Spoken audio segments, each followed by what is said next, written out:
సింగరేణి ప్రధాన కేంద్రం కొత్తగూడెంలోని గణతంత్ర వేడుకలను ప్రకాశం స్టేడియం గ్రౌండ్స్ లో ఘనంగా నిర్వహించారు. సింగరేణి సిఎండి కృష్ణ భాస్కర్ జాతీయ జెండాను ఆవిష్కరించి గౌరవ వందనం స్వీకరించారు. ఈ సందర్భంగా మాట్లాడుతూ సింగరేణి పూర్వ అభివృద్ధిలో ప్రతి ఒక్కరి పాత్ర ఉందని అన్నారు. ఇక 1990 దశాంకంలో బిఐఎఫ్ఆర్ లోకి వెళ్లి సంస్థ మనుగడ కష్టంగా మారిన తరుణం నుండి సంస్థ లాభాల బాట వరకు ప్రతి ఒక్కరి కష్టం ఉందని అన్నారు.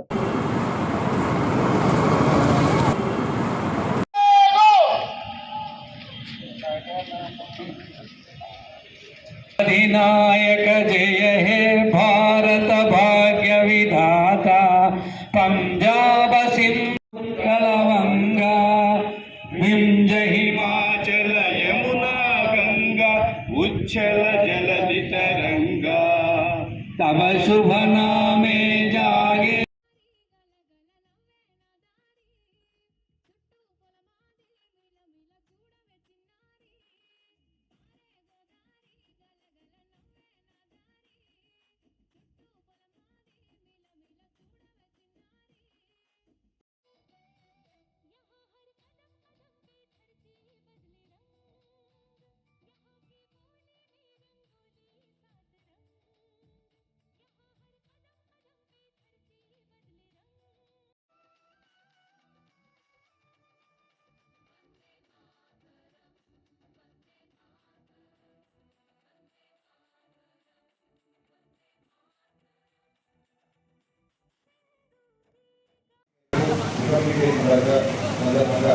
అందరికీ నా హృదయపూర్వక శుభాకాంక్షలు తెలియజేస్తున్నాం. ఎంతోమంది దేశభక్తులు త్యాగాల ఫలితంగా మన స్వాతంత్రాన్ని సంపాదించుకున్నాం. స్వాతంత్రం తర్వాత మన దేశాన్ని ఏ విధంగా ముందుకు తీసుకోవాలనే విషయంపై రాష్ట్ర కమిటీ చైర్మన్గా డాక్టర్ బిఆర్ అంబేద్కర్ గారి అధ్యక్షతలో ఒక గొప్ప రాజ్యాంగాన్ని రూపొందించుకున్నాం. దీని ప్రకారం భారతీయులందరికీ సమాన హక్కులు అవకాశాలు కల్పించబడ్డాయి. ప్రతి ఒక్కరూ స్వేచ్ఛ స్వాతంత్రాలతో దేశంలో జీవించే అవకాశం దక్కింది. అనేక కులాలు మతాలు భాషలు ఉన్న మన భారతదేశ భిన్నతలో ఏకత్వం ముందు నడవడానికి మన రాజ్యాంగ పరమైన కారణాలు మరియు మార్గదర్శి కూడా. రాజ్యాంగం చెప్పిన మాటలో మన దేశం ఇక్కడి వరకు సంపూర్ణ ప్రజాస్వామ్యాన్ని పాటిస్తూ ప్రజలను ముందుకు పోతుంది.